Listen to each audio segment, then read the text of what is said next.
কারো চাপে পড়ে আমাদের সাথে এই বৈষম্য। শাপলা প্রতীকে কোনো আইনগত বাধা নেই। ধানের শীষ, তারা, এগুলো হচ্ছে অন্য রাজনৈতিক দলের আছে। আমরা একটা রাজনৈতিক দল হিসেবে যখন আবেদন করি নিবন্ধনের জন্য, তখন তো আমরা আমাদের জায়গা থেকে সকল আইনগত বিষয় যাচাই বাছাই করেই পরামর্শ নিয়ে তারপরে আবেদন করেছি। আমরা তো দেখেছি শাপলা প্রতীকে কোনো আইনগত বাধা নেই। দুইটা জায়গা নিয়ে কথা হচ্ছিল যে এটা কি জাতীয় প্রতীক কিনা, না, এটা তো জাতীয় প্রতীকের একটা অংশ। জাতীয় প্রতীকের অন্যান্য অংশগুলো আপনারা দেখবেন, ধানের শীষ, তারা, এগুলো হচ্ছে অন্য রাজনৈতিক দলের আছে। আবার অনেকে বলছিল এটা জাতীয় ফুল, জাতীয় ফল, কাঁঠাল, রাজনৈতিক দলের মার্কা আছে। তো আমরা সকল বাধা বা যেগুলো নিয়ে কথা হতে পারে আমরা যাচাই করে দিয়েছি, প্রথমত। দ্বিতীয়ত, এখানে যখন আমাদেরকে বলা হচ্ছে কিছুদিন আগে নির্বাচন কমিশনের পক্ষ থেকে যে এই মার্কা তারা তালিকাভুক্ত করে নাই, তো তালিকাভুক্ত কি আমরা করব? এই দায়িত্ব কি আমাদের? আমরা আবেদন করার পর তো তারা তালিকা নতুন করে ঠিক করেছে, তখন এটা তো তাদের দায়িত্ব ছিল এটা ঠিক করা। মাত্র 30% টাকায় জমির মালিক হয়ে নতুন বাংলাদেশের গড়ে তোলার স্বপ্ন দেখা বাংলা বসতি।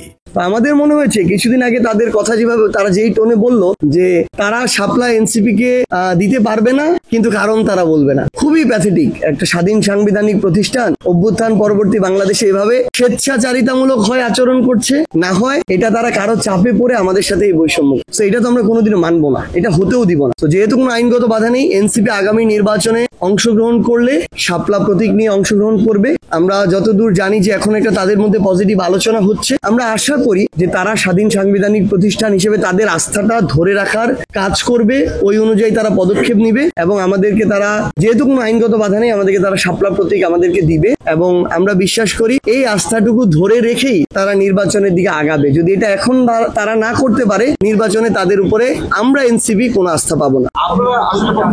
না, এটা নিয়ে আমরা কথা বলেছি এর আগেও। এটা ট্রু যে তারা আগে আবেদন করেছিল, এরপরে তাদেরকে না করে দিয়ে অন্য মার্কা দেওয়া হয়েছে। এরপর আবার আমরা সেকেন্ড টাইম আমরা আবার আবেদন করেছিলাম।